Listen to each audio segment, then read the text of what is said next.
Hi, I'm Sylvia from Csylnaturalsdiy DIY. In today's tutorial, I'm going to show you how to make this aloe vera cold processed soap. Let's get started. To start making this aloe vera cold processed soap, I have my oils and butters measured out.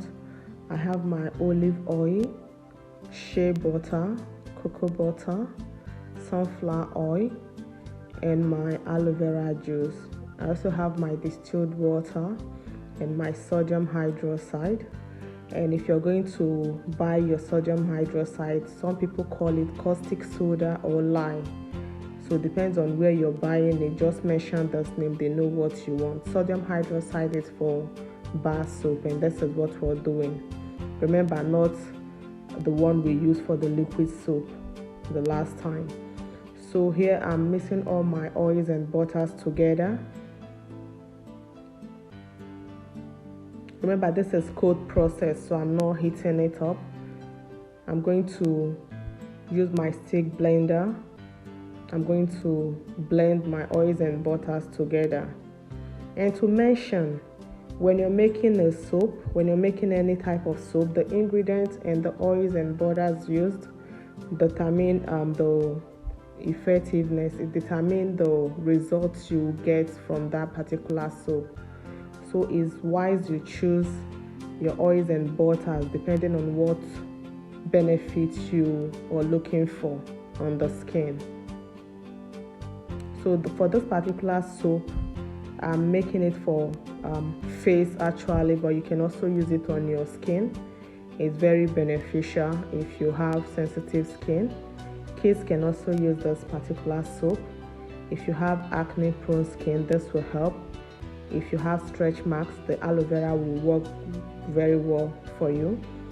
So at this point, I'm blending my oils together. The next I'm adding now is my bentonite clay. Bentonite clay is very good on the skin. It helps clear, smoothen the skin as well and clear the skin of any impurities. So at this point, I'm mixing my sodium hydroxide in my distilled water.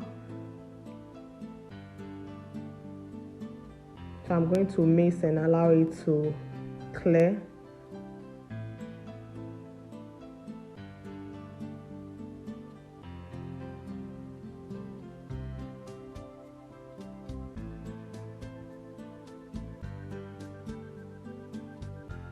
At this point, I'm adding my matcha green tea.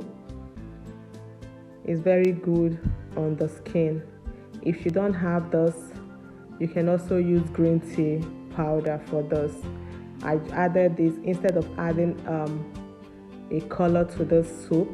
I added the green tea, the matcha powder, so that it will give the skin the benefits it has as well to this soap. You can skip this if you want, but it will be nice you add it if you're making this recipe. Then the next I added is my aloe vera juice, my aloe vera gel rather. Below this video, I'm going to drop the link on how to make this aloe vera gel at home. So after adding my aloe vera gel, the next I'm adding is my sodium hydroxide, the mixture. Then I'm going to blend well with my stick blender.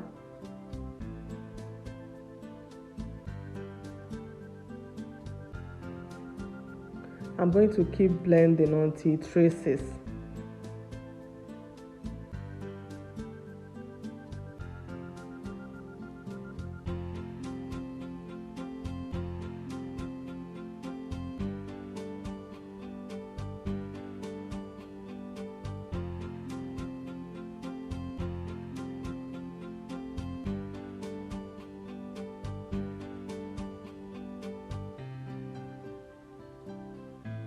At this point, I'm going to add my fragrance. I'm using essential oils. If you don't have this, you can use fragrance oil as well.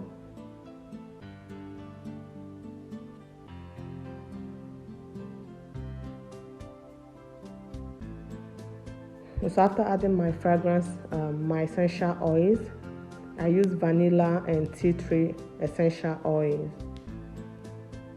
After adding it, my essential oils, I'm now pouring it into my silicone soap mold. If you don't have a silicone soap mold, you can use any plastic or any wooden mold you have around, but I would advise you get a silicone will be nice bringing it out.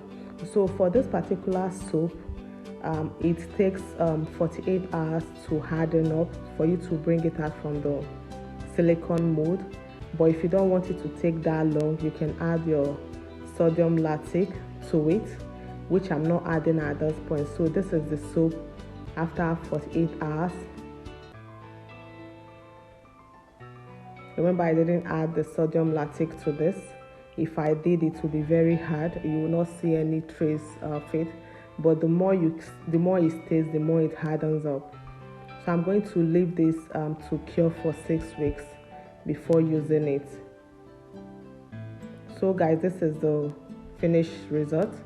If you enjoyed this video, don't forget to give a thumbs up, share my videos and like them. Please, I would love to read your comments. Use the comment section. You can also follow me on my Facebook. I have a Facebook group, Instagram page. If you have any question, please contact me on my social media handles. Thank you so much and see you in my next video. Bye.